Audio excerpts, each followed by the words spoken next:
Good morning. It's Business Morning live on Channels Television. Great to have you join us. I'm Ladi Williams. First off, let's take a look at what's happening in the oil market. We see oil prices edge higher today, but price gains were capped due to investor worries about oil demand after renewed restrictions were imposed in Europe and Asia amid a rise in coronavirus cases.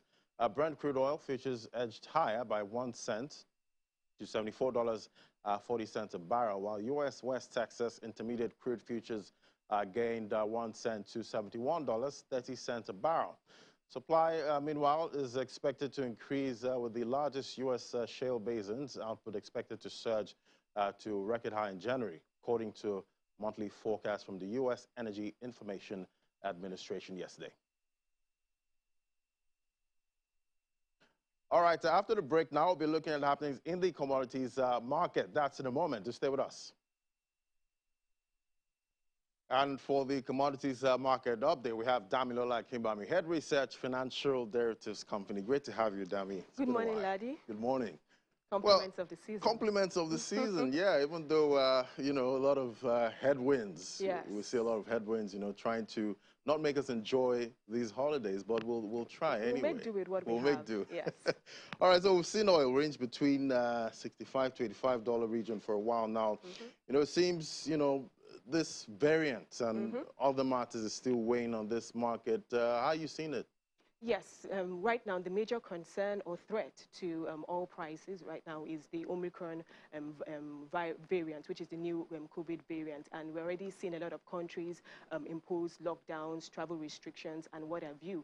But ironically, OPEC and its allies, they're actually a little bit optimistic about the impact of Omicron. And they just released their forecast for 2022. They increased the demand forecast by 1.1 million barrels to about 99.13 million barrels for Q1 2022. So they expect the demand, oil demand, to increase in Q1. And they're saying that they feel that the impact of Omicron on oil demand will be mild relatively. And well, I think that oil prices will remain around this level towards the end of the year. I mean, we will. This is Channel.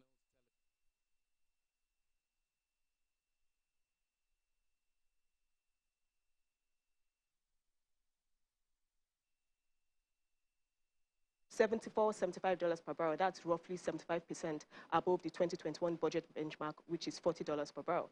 But if you look at the production aspect, because your revenue forecast is based on price and production, yes, we are significantly above our price benchmark, but significantly below the production benchmark. OPEC's December report, which was showing production levels for November, revealed that our production levels increased marginally to about 1.4 million barrels. But that's still even below our OPEC quota, which is 1.6 for December, and about our budget, which is about 1.8. Right. So if you add all that together, at the end of the day, we're still not going to meet our revenue target, and that would affect the fact distribution, that would affect external reserves, which you notice has been declining, which is about $40 billion right now. Got to that 40 mark. Exactly. And why I said it's multifaceted, because yes, at least high oil prices would offset the impact of low production. But then again, we import all of our refined crude. So the higher oil prices go, the more you're paying to import refined crude. So that's why, for instance, diesel is trading at about 345 naira per liter. Kerosene is up. Petrol prices most likely would increase early next year because the government has said that subsidy removals will kick in. And once subsidies are removed, the retail price of petrol would increase. So for Nigeria, it's multifaceted. There's the good, there's the bad. So at least for the next couple of weeks, let's hope that oil prices will stay around this level. For 2022, we have a lot to look forward to in terms of rising prices of. Yes. We also have cooking gas. You know, that one surged. Yes, exactly. Yeah. And that's the problem, because as long as oil prices continue to increase, and gas prices too have been increasing for several reasons. There's the geopolitical tension. You know what is happening between Russia and Ukraine. You know, at a point in time, even UK had the energy crisis. China too couldn't produce. There was that shortage. So that affected gas prices, and it's going to continue. And right now, a 12.5 kg cylinder of gas is trading at above 10,000 naira, and it could even increase further. And for Nigeria, there are two factors that are affecting gas prices. One is the domestic supply. We're having constraints there, which the government is trying to address, plus the international price of gas. I saw the headline today about the government talking about increasing supply. How are they going to go about this? Well, I'm sure, I believe they have their ways and means of putting that through. Obviously, we need the right infrastructure, we need the right investment, because Nigeria has significant gas reserves. But if you have gas reserves which you cannot tap and turn into something that is useful, then it becomes a problem, because gas accounts for about 12.5% of our total exports. So we generate a lot of, we earn export income from gas exports. But then again, because gas prices are increasing, it's affecting cooking prices. And that is going to affect the average Nigerian. I mean, we've seen inflation decline over the past couple of months. And even FTC, we are projecting that the November figures are going to come out. Oh, yes. I saw your projection. Yeah, so we're projecting a further decline. 15.2%. 15.2% from 15.99. And basically, it's just because of harvest, the impact of harvest. And also there's price resistance, because you know that since COVID, disposable incomes have been significantly affected. So the average Nigerian is embattled. So that price resistance to higher prices has prevented manufacturers cap price increases to a certain level. So we feel that these two factors will contribute to the decline in the November inflation. And bear in mind, this is year on year, not month on month. So if you compare what the average consumer basket is right now compared to last year, we've seen that consumer prices have fallen by about 22%. So for instance, a basket of tomato is trading for like maybe 20,000 naira now. Last year, it was trading for about 35,000 naira. A bag of onions is trading now at 45,000. Last year was 80,000. So if you compare November this year to last year, we've seen prices decline. So right now, because of harvest the effect, we've seen that food prices too are declining. But core inflation, which is all in the headline inflation less food prices, is still going to be a tricky part. We've talked about cooking gas, so cooking gas prices are up. Travel fares are up. We all know what is happening, even both international and domestic fares. Right. And because fuel demand is a major part of, is a major component of oil demand. So obviously, as oil prices continue to increase, it will affect aviation, fuel, and whatever. So definitely, core energy is something that is going to be a major concern, even up to Q1 as we go into the new year. Same as inflation, the way it's Yes. looking. Yes. But you know, I saw an interesting chart there on traffic congestion. Yes. They're saying that an average Nigerian spends about 1,080 hours a year. Yes. In traffic? In traffic. That's quite high. Yes. So a report was released by an analyst called INRIX, and the analyst was looking at the average number of hours drivers spend in a year. So according to that report, London ranked the highest. So London is the most congested city. And on the average, the driver spends an average of about 148 hours in a year, which is about 1.7%. 148 hours. Yes. Okay. But now, the analysts couldn't compare Cairo and Nigeria due to unavailability of data. And when we carried out our own survey, we found out that on the average, in a day, the average Nigerian spends about 3 hours. So in a year, that's about 1,080, which is about 12%. So imagine 12% of your time is spent in traffic. Obviously, productivity is going to be affected. If productivity is low, output levels will be affected. And so the circle goes on. So it just shows you how much, I mean, that's why they said the average Lagosian, and this is the Lagos market, by the way, yes. The average Lagosian is stressed. By the time the worker gets to work, person is tired, you have to take a breather before you can get into your work and stuff like that. So obviously, what can be done? We know that now a lot of companies are adopting this hybrid means of working, thanks to COVID in a way. Because, so virtual work, yes. And once fuel subsidies are removed and the retail price of petrol goes up, we're going to see a lot of people are going to start carpooling, or we could even switch back to full remote working instead of going to the office. And obviously, we also need to invest in our transport sector and transport infrastructure. Yes, I know that in the Q3 numbers that were released, the transport sector was one of the fastest growing sectors. So, I mean, we've seen a lot of infrastructure projects going on by the government, and this, we feel the gains will start to reap sometime middle of next year. But obviously, we have better road networks, invest in your rail, invest in your water, invest in your airspace. I think that, to an extent, will address the traffic congestion. Look at Lagos-Ibadan Railway now. I mean, it's a major game changer. So if that happens, you see a lot of people start shifting towards the cities outside Lagos, and that reduces and addresses the congestion in Lagos. All right. Well, I hope I don't spend this much time in I hope traffic. so too. I mean, look at that's two major congestion points. Look at, for instance, in Lekki, that Yes. Jakonde, between Jakonde and Igwe for Obalini Falomo It's Bridge. quite Yeah, scary yeah, seeing yeah, yeah. the It's traffic scary. lines on Google Maps and all of that. Yes, thick red. Totally thick red. All right, Damla, thank you so much. It was great Thank you, having you. Ladi. Head researcher at Financial Derivatives Company. Always great to have you. Thank you. All right, we'll take a moment now to stay with us. This is Business Morning.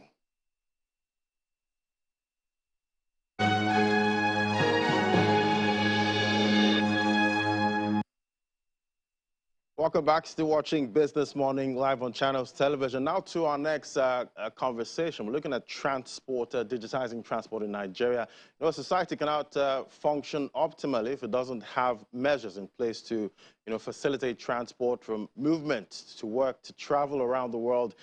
Being able to arrive at various places or deliver different items in time is vital for overall productivity and sustainable development. And it's for this reason we see Trips, a tech company focused on the transport sector, is moving on to digitize transportation in Nigeria and Africa.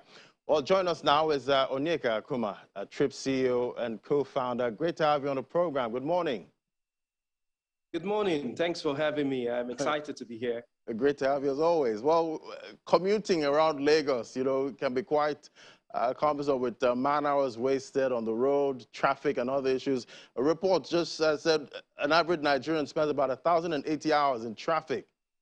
Tell us about Trips and what you're doing to solve some of these problems. Yeah, so I was listening to your conversation earlier on with I think, Damino, and the conversation around 1,880 hours spent in traffic by a typical Nigerian. And it's to interest you that I'm sure 50% of that number is coming out of Lagos. Now, it was the experience that made us build Trips to get more people, like she mentioned, keeping their cars at home and sharing rides as against having to bring all their cars on the road. So the Trips app in itself is a mobile app that now allows you to predict your travel time across cities and within cities. What we've been able to do is you can now have a mobile app in your hand that tells you when a bus is going to arrive at your bus stop, and then you're able to make a decision about which bus or which vehicle you want to board, the number of seats you want to get out of that bus, and then you pay digitally, so you don't have to pay with cash. Now that allows you to predict your travel time, and you're able to get to the bus stop and make your trip in the most convenient, in the most comfortable and secure way possible. Now, what that is doing is that more and more people are leaving their cars at home and now getting on decent buses, air-conditioned buses, safe buses to commute within cities. And that's what we've been doing for over 560,000 people in the last 2 years that have used Trips to move within cities and across cities. The second thing we've done is we've been able to get people to download the Trips app and say, hey, I want to go from Lagos to Abuja. I want to go from Abuja to Port Harcourt. I'm able to get on the Trips app, and then I decide that I want to go with maybe GUO or ABC or AFEX. I'm able to download the Trips app and then book on any of these bus services. And what that does for me is that I am able to get to the bus park and just present my e-ticket, because I've confirmed my booking, I've confirmed my seat, and I've paid electronically. So now I'm able to make that trip across over 20 cities in Nigeria using the Trips app. And so in essence, that's what Trips is bringing to the market as we continue to look at how we decentralize the roads from more cars moving on the road. All right, so you talked about, getting your bus at a particular time. So I'm wondering, with traffic and, all these other, how do you ensure that if the bus is arriving by 2, the bus actually gets there by 2 p.m.? Yeah, so it's simple. What we've done is we've been able to put some trackers on our vehicles. So when we say we are preaching security, we know where our buses are per time. But in addition to that, it gives us the data to inform you about what time the bus to get to your bus stop. So now you're able to predict that. It tells you if you've selected a bus, the bus will tell you you get the feedback that your bus is 5 bus stops away, your bus is 2 bus stops away, because the idea is that when the bus gets to your bus stop, you should get on that bus within 2 minutes, because it's kept that seat for you prior to getting to that bus stop. So the idea of giving people data and allowing them inform how they get on their buses, it's something that is not it's not brand new, but it's new for our ecosystem. But you can get that outside of Africa in other parts of the world. Now we've brought it into Nigeria. Now we've brought it into Lagos, and we see the experience of our customers who are excited about continuously using the service. All right.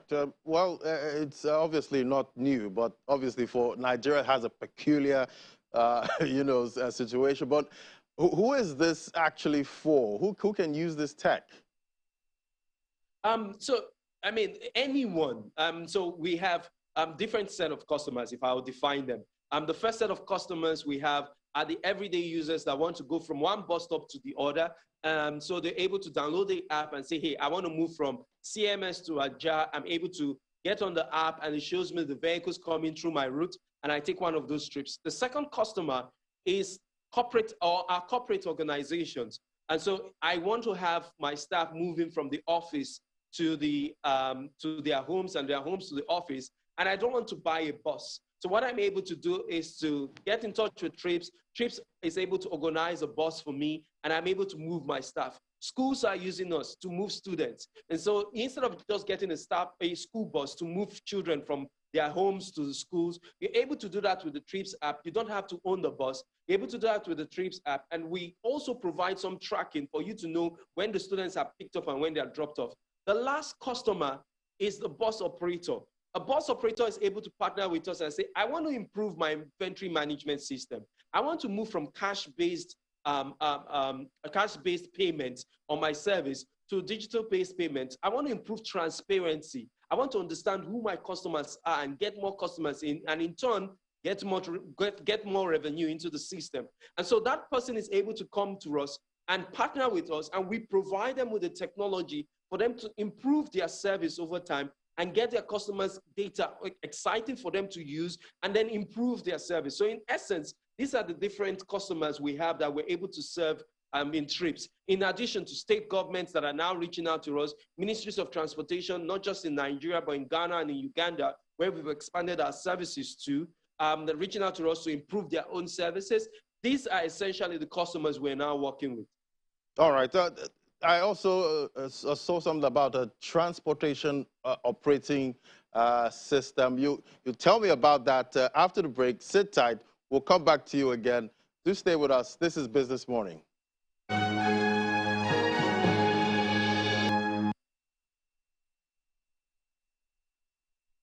Welcome back. We still have Trips CEO and co-founder Onyeka Kuma right there telling us how they're digitizing transportation in Nigeria. So before the break, we're talking about the transportation operator system. How does it work?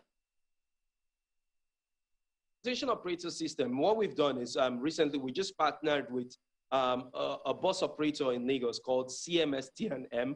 TNM means Taxi and Motor Park. And so essentially their name is CMS Taxi and Motor Nigeria Limited. They're a 53-year-old bus service in Lagos, and they currently have about 1.6 million customers that use their services annually. So we're able to partner with them to provide the technology that would allow them to improve their inventory management system, technology that will allow them understand who their customers are, technology that will allow them move away from cash-based system to a digital-based system of collecting funds from their customers. And then in essence, all of that data comes together for them to then present it in front of investors in order to get new buses, in order to improve their services, in order to improve the park where they operate from in the marina area of Lagos. And so what Trips in essence is done with that particular operator is become their technology partner. So people start seeing us more as collaborators as against competitors. And so the bus operator sees our service and wants to use our service to improve their their experience of over 50 years in running public transportation system with the TRIPS technology to continue to improve their service over time. Now, that is a starting point. We're now seeing state governments that are now coming to us and say, hey, I want to power my state-owned transportation service. And in doing that, I want to use technology to understand my customers as they move from one city to the other. I want to understand my state indigenes as they move within the city so that I can get data and use that data to improve how people are commuting on a daily basis in my state. And so we see that with state governments. We're seeing that now with bus operators that have seen the example of what we are trying to do now with CMS, TNM, and want to have a similar service for themselves. So we're very excited about the opportunity with CMS, TNM, and I think it's going to be the start of something exciting for the transportation system in Nigeria as a whole. Quite interesting. But what areas are you covering right now? So currently we're covering Lagos. So in Lagos, we have what we call daily trips. So people are able to use us from bus stops to bus stops. We have also what we call travel trips. I'm sorry, in daily trips, we also have this covered in Ghana. So we also run the daily trips operation in Ghana, moving people from bus stop to bus stop. And then we have travel trips. On travel trips, it allows us to move people from city to cities. In Nigeria alone, we have 20 states that we cover in Nigeria. So you can go from Lagos to Rivers, from Rivers to Delta, Delta to Edo. You can use the Trips app. And in this holiday season, you get the best discounts if you're using any of the bus operators, GEO, Libra, Afex, ABC, and about 12 other bus operators on our platform. You're able to get a good discount with them. Beyond that, we also have operations in Uganda and East Africa, where we've started out with 70% of all the bus operators in Uganda are currently on the Trips app as a result of a deal we did there about a month ago. And so people are able to move from city to city in Uganda using Trips. People are able to move from bus stop to bus stop in Ghana using Trips. People are able to move from bus stop to bus stop in Lagos. People are able to move from bus stop to bus stop in other cities in Nigeria. But more important, people can move from one city to the other. And we're serving all these customers, about 560,000 of them in the last 2 years. And we're making them happy about their daily commutes to reduce the pain of traffic on our roads. Okay. All right. Well, I look forward to, not having to take my car to work. I could just use Trips. Oh, yeah. All right. Thank you so much. Thanks a lot. Thank you for having me. CEO, Trips, co-founder. Great to have you as always. Thank you. All right. Thanks a lot. Yeah. All right. Moving on to our next conversation now. Another issue right now is housing. The challenge of housing in Nigeria has become cause for concern among many Nigerians, even as the government continues to grapple with the constantly widening housing deficit. Nigeria's population expected to hit about 400 million by the year 2050. There's clearly the need to focus critical attention on this sector, which provides one of the basic necessities of life, which is actually shelter. So today we have on the program Mr. Andrew Chiponda, the Chief Executive Officer at Shelter Afrique Pan-African Development Finance Institution. Great to have you on the program. Good morning. Good morning, lady, and what a pleasure to be here in lovely Lagos. Thank you, sir. Yeah, so this housing issue, it's as far back as the 1990s. Yeah. We've heard of promises, housing for all. Yeah. And fast forward till 2020, we still have, the same problems. Housing deficit now is about 17 million in 2021. Quite a big number. What exactly is contributing to this widening gap? Yeah, well, thanks for having me. And I have to say that housing is a basic human right to all Africans.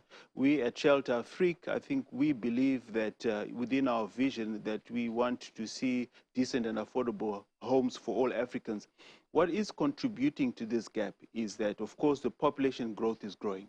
If you look at the current world population at about 1.2 billion, by 2050, you talked about Nigeria in 2050, globally, it will be at least double that, about 2.5 billion. What does it mean? Why is Nigeria most affected? Is because, of course, across the whole world, it is going to be the third most populous country after India and China. But in Africa, it will be the most populous. So you have two main factors. The first factor being the population growth, of which in Africa we are growing at a faster rate. The second is urbanization. This is, of course, specific to Africa, where people come from the rural areas to the urban areas to look for jobs, to look for growth. The urbanization rate is at about 4%. So we believe through our Center of Excellence in Shelter Afrique that 60% of the population will be in the urban area. So when you have this influx of people coming into the bigger towns without adequate preparation for their housing, you end up having a proliferation of slums. You talked of a figure of about 17 million. If you look at it throughout the whole of Africa, it's actually 56 million in Africa. So we also estimate, at an average of maybe $25,000 a house, you'd need at least $3 trillion. So housing, yes, is a crisis. That is how we view it. And as a result, it is caused by the urbanization rate. It's also caused by the growth in the population, which is inevitable, of course. And there's also another issue of finance, because you might have to pay cash if you want to own a home. But, some new policies are coming where you can actually, pay, but finance is still a major issue. How is it? So I think the most important thing is accessibility to finance. Now, if we look maybe from a Nigerian context, financing can be very costly. It can even go up to 25%. Then you also look at what product do you have to give to the beneficiary who needs to buy a house.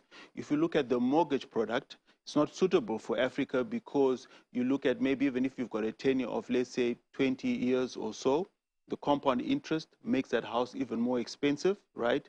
Then you also look at the mortgage penetration. Now, this is an area which is of concern. If you look at the mortgage penetration to GDP, Nigeria is at 0.5%. Now, does that make sense? You look at South Africa, it's at 16%. You look at Kenya, 2%. Can you see the issue in Africa where the mortgage product cannot be absorbed? If you go to Australia, it's 80%. You go to other countries like Canada, maybe 70%. It does present an opportunity. At the same time, is we have to review to look at appropriate products. So for us to get quicker take-up in terms of financing, you got to look at the demand side, people buying houses, making sure that the interest rates are affordable, the tenures are adequate so that you enhance affordability. If you look at those that are building houses, you need to have the type of funding that matches the project life cycle. Otherwise, the guys are in default before they finish the project. That is where Shelter Africa is unique because we provide a product for the developers so that they're able to construct, because we understand the project life cycle. We also provide lines of credit to banks that want to issue mortgages or that want to provide incremental home loans so that as soon as you build, you also have offtake. But financing is an issue. It has always been an issue, but we are there to see how we can plug that gap by providing the appropriate products in the respective countries. Yeah. But I've seen you've, you've solved most of these problems in, some other African countries. Yeah. But, Nigeria has a peculiar, to it. But what is the plan here for Nigeria? Okay. So I'm very excited because Nigeria is very strategic for Shelter Africa. They say you can't do business in Africa if you've not done it in Nigeria. Right. I want to give you a bit of a backdrop. We've done a lot of business in Nigeria. I think we've actually funded about 58 projects, about the equivalent in US dollar terms, about $200 million. But what is exciting now is for the very first time in Nigeria, we're launching a Naira bond. Why is that important is because we've always been giving money in US dollars to our developers, to the banks. But now with the devaluation of the exchange rate, that foreign exchange risk exposure, some struggle to pay back. So you got to listen to the market and ask, what does the market need? The market needs local Naira. So we are excited because we're in the process of launching a 250 billion Naira bond, of which the first series will be issued out, I'd say by January. That's when we're going to be doing our road shows. By March, we should actually already have full subscription of that. So the first series will be about 40 billion Naira. And why is that important? Is because the likes of the Real Estate Development Association of Nigeria, REDAN, will get access to funding. The likes of the banks that need funding in local currency will get access to funding. What are we doing? We are now taking money outside of pension funds, insurance institutions. We are redirecting that money and capital into housing. That is so important. But what makes us unique is we're not looking at the middle to upper. We're looking at large scale, low cost, but high quality housing. Because the biggest problem in Africa is one thing, it's affordability. If you get a product that's affordable, you're going to get take up, and then you're going to be able to improve the penetration, not only in mortgages, but also in home ownership. And for us, That's our core business, to ensure that all Africans have access to decent and affordable homes. Affordable homes. That Yeah. sounds good. Sure. But in recent times, we've had issues around substandard, building, and we've seen the government actually looking at regulating, the real estate sector in Nigeria. But what can we, learn from other African countries as regards building? Yeah, look, you see, regulation, of course, is very important. You have to have those institutions that are able to regulate the practices when it comes to building. We at Shelter Africa, of course, are working on a model law where we want to come up with benchmark the appropriate regulation that can actually be able to be used for respective countries to be able to regulate the quality of building, the processes that need to be followed. You see, we operate in 44 countries. Of course, we've just onboarded South Sudan. And in those countries, you have different regulations to be able to, ensure that the building is in accordance to certain rules and regulations. But as you have regulation, you also need flexibility for alternative building methodologies. So we're operating in Rwanda right now, Togo, and Cameroon. And what we're doing differently, although it's a bit of a departure to your specific question, is looking at industrialization of housing, because before it used to be the brick and mortar, but if you want to plug that gap, we need to industrialize, because Africa is the only continent where you're having a lot of urbanization but lacking industrialization. So we want to set up factories that they can actually manufacture building materials so that all you do is assemble and you cut that development timeline. Okay. I saw a report there by PwC that to bridge Nigeria's housing gap, we need about 700,000 housing units built each year for the next 20 years. That seems like quite a fit there. How do you see, what do you think can actually spur this kind of growth when it comes to building? Yeah. 700,000, that's quite enough. I mean, 700,000, if you look at the National, Sustainability Plan by the Minister of Housing, Mr. Raji Fashola, SAN, they're looking at 300,000, for a year, etc. So when we talk of 700,000, we believe with the right focus, it is doable, it is achievable. Now, what are we proposing as Shelter Africa? We are saying, let's have sustainable public-private partnerships. Now, why is that important? It's important because if government provides the land, the infrastructure, what does that do? It reduces the cost of house, because now the government is contributing that. Government can even provide tax incentives for all importations to do with low-cost, large-scale housing. In the end product is going to be an affordable house. We want to see Nigerians have access to houses costing $10,000. Why? Because it is possible, but it can only be done through public-private partnerships. We as Shelter Africa will come with the money. Behind us, you see Shelter Africa. Behind us, we have the African Development Bank. Behind us, we have the European Investment Bank. Behind us, we actually have the AFD, the French Development Agency. In Germany, we also have KfW, and also from West Africa, we have BOAD. So not only do our shareholders contribute to equity capital for Shelter Africa to be successful. For the last few years, we had contribution of 100 million. This is equity coming into Shelter Africa, which we now use to leverage an additional 400 or 500 million in terms of debt. So is it possible? With the right focus, yes, it is possible, because at the end of the day, it's about large-scale, low-cost housing through public-private partnerships. And as you build these units, we as Shelter Africa will go to the banks that are going to fund the take-up and make sure that they have access to lines of credit, which allow them to be able to match long tenures, mortgages for 20 years or so, which drops the installment per month, which makes the financial product more affordable from an installment point of view whilst you're building the units. If you have the right priced product at 10,000, you're never going to have that house without somebody.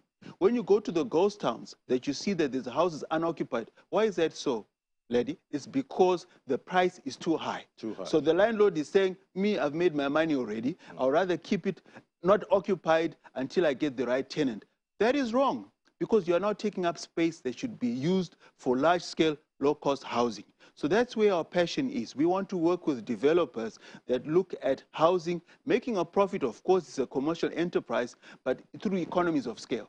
You still make the same profit, but through a lot of different units, as opposed to wanting to make all your profit and retire on one house. We're saying build 1,000 houses and more. But I've seen situations where, we talk about, building affordable housing. Yes. And when it actually happens, that affordable housing becomes expensive. Yeah. How do you make sure affordable remains affordable?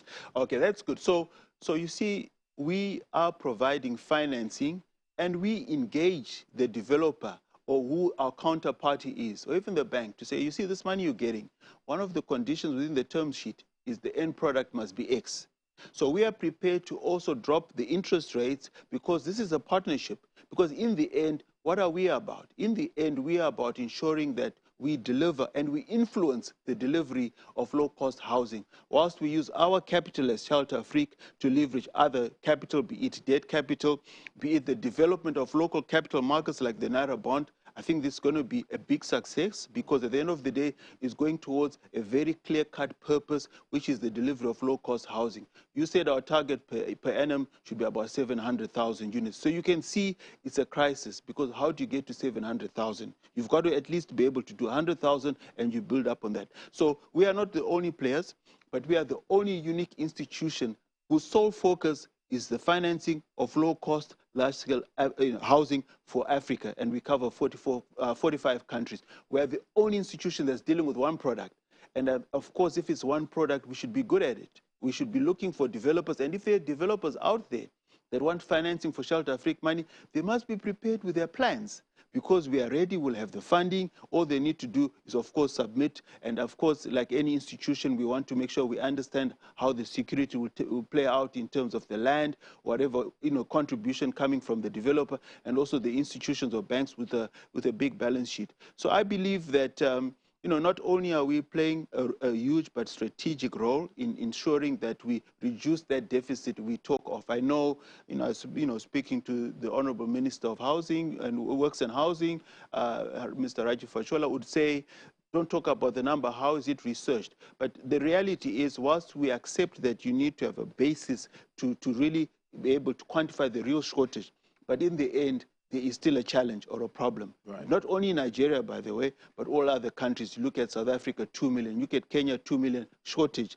Look at DRC, 3 million. Look at South Sudan, 4 million. You can see that there's something with Africa. Now, when you look at the penetration of mortgages supposed to support the Africans, it's unacceptably low. You can't have 0.5% mortgage penetration when other countries in the Western world are at 80%. Africa actually has land. Precisely, and Africa has land. So it is our commitment. It has to be, basically, it has to be our moral obligation as Africans to ensure that our brothers and sisters do not live in slums. It's unacceptable. They must be given the opportunity to get access to a decent and affordable home. I say low-cost home because for a man with money, $1 million for a house in Victoria Island is affordable. But for the person we are targeting as Shelter Afrique is $10,000. Can we achieve it? Yes, we can. And has it happened before? Yes, it does. And yes, it will. And if we have developers out there that can deliver that $10,000 home, Shelter Afrique is waiting for them. If they can also have a green development, where, of course, they're looking at, better utilization in terms of utilities, electricity, power, etc., savings through use of solar, etc., to reduce the carbon footprint, post COP26, Shelter Afrique is there. And Shelter Afrique will be there for many, many more, provided they share the same mindset to say we will make money, but through economies of scale, over a large scale. So, I mean, lady, that's really our commitment. I'm very passionate about it. My board is very passionate about it, and I believe the management and staff of Shelter Afrique are passionate about it. That is the sole reason for our existence. In French, that is our raison d'etre for our existence. Yes. Interesting. Yes, well, these are quite interesting times. We have COVID-19, inflation on the rise all over the world. But what's your outlook, for the housing sector in Nigeria and Africa? Yeah. So my outlook, and I talk also on behalf of course, Shelter Afrique, I believe that there's going to be a seismic shift in how we see housing. I'm beginning to see governments recognizing that to make their citizens happy, they need to give them access to decent housing. Of course, if a person doesn't have a house, you just talked about traffic, but you need to be coming from somewhere. If a person doesn't have a decent house, he's not going to be happy. If a person is living in a slum, it even affects even the children, how they're going to be, the standard of living in terms of their schooling. Your So environment. the environment, shapes yes. your Yes, character, yes. And I'm pleased to announce that on the 24th of June, 2021, we had a Yaoundé declaration. We had an annual general meeting in Yaoundé in Cameroon, and there was a declaration by 44 housing ministers, 44 finance ministers, through a round table to say we want to commit to the industrialization of housing, to the mass production of housing. That talks to changes in technology. That talks to a mind shift from the normal brick and mortar. We Africans believe if it's not a brick by brick, it's not a house. You want to knock and say, is that a proper house? Yet when you go to America, it's all made of wood. Right. But we still have technologies, alternative building technologies, which are much cheaper, which are much faster, where you can just manufacture and assemble, which will still do a better job than a normal brick and mortar. So that shift has been accepted. It's now about execution. It's now about implementation, and we as Shelter Africa are playing a big but strategic role in making sure that happens. Because at the end of the day, it is a human right to have access to an affordable home. And I mean, Ladi, you can stay in a beautiful apartment, or I'm staying in a house, but my sister or cousin is staying in a slum. It's unacceptable. Of course, there's going to be civil strife. And then any government that wants to support from its people must, as a requirement, deliver on housing. Right. And the thing about housing is it's not talk. You can't say, I'm going to give you 100,000 houses. People are going to say, yeah, show me where they are. Right. Take me where they are. And that is the thing about our business, is that it's measurable. Right. And it's about, we're talking today, we're launching a bond. Of course, will be launched by March 2022. You're going to ask me, of the 250 billion you raised on the market, what have you done with it? And I'll be able to show you. These are the developers from Redan. These are the top tier developers where we give their money to. We gave the money to them. At the same time, we have to follow through with the banks to also give the money so people can be able to buy those homes that are constructed. All right. But the key here is affordability. The key here is low cost. The key here is large volume through public-private partnerships and lines of credit. Sorry, I'm a bit passionate. Fantastic. And I share your passion, really. Anyway, we'll keep tracking your progress as you move on, and we wish you the best of luck there. Thanks, that was Mr. Andrew Chimponda, CEO Shelter Africa. Thank you for joining me on Business Morning. Thank you for your time, sir. Much appreciated. All right. So we'll take a break now. When we come back, we head to the markets. Do stay with us. This is Business Morning.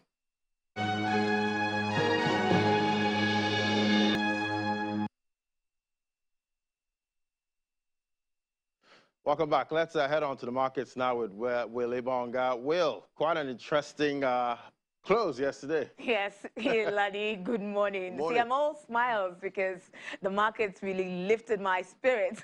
Now, 1.26% is not a joke. So trading in the local bourse kicked off with positive sentiments as investors bought shares of MTN. Now, it was up about 7.1%, and that's a very big leap there. And we saw the benchmark index close higher at 1.26%, as I mentioned earlier, closing the points. We saw 42,441.12 points. And accordingly, the month-to-date loss and has moderated to 1.9%, but still in the negative, while the year-to-date gain has increased to 5.3%. Now, the total volume of transactions declined by 48.4% yesterday to 229.64 billion naira, and it was valued at 3.29 billion naira. Units, and this was valued at 3.29 billion naira, and the deals was over 4,000 yesterday. Unity Bank was the most traded stock by volume at 48.32 million units. Now, we saw Nestle trading higher in terms of top trades by value, which was at 846.76 million naira.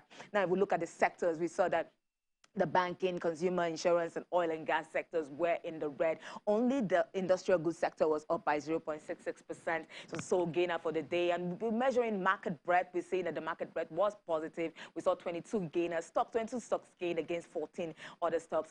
And Maya Paints was one of the biggest losers there. But we're looking at the banking sector. We're probably going to be wondering what's happening in that sector there. Well, we're surprised that the fact that MTN pulled the market up yesterday. Just one tech company, one ICT company pulling out the market while we saw the big guys, even the tier one banking stocks, were not able to lift the market desperately as we wanted it to. So we look at the unlisted market there. There was also, it was quite dismal at that market as well. Market closed flat. It was a negative territory. Flattish negative territory. It was at 732.15 points. And we saw the market cap at 604.88 billion. And there was actually no movement in the stocks yesterday. And we're basically just going to be watching the market to see what's happening there. To give us more insight of what's really going on there, we're bringing in Abdurrashid Momo, a stockbroker at TLW Stockbrokers. Good morning, Abdurrashid. Good morning. Abdurrashid, thank you for coming, but the market started off strong. I'm happy about that. We saw a jump. Now, we observed the jump in the share price of MTN Nigeria, more than 7%. Now, what is driving this? Is it driven by the hype of its retail public offer or something else? What's really influencing this jump? No, well, I start from the market actually has a cycle, right? MTN offer coming within this period is more of an icing on the cake, because for the past 2 years I've been monitoring the heavy players in the market. When we talk about MTN, about Airtel, we talk about Seplat, Dangote Cement. These are the periods from, let's say, October, November, so sometimes from there still into January, we normally see some kind of spikes within these few stocks. You know, these stocks are the heavy players. If anywhere they sneeze, up or down, it affects the market overall. So I'll say the MTN offer coming within this period is actually an added momentum for the overall market. And again, you know, the period of December, we normally see a lot of, we call it Santa Claus rally, where market actually becomes, market is bullish within this period into the end of the year. Because for the past 15 years, the period of December has always turned out to be positive in the market.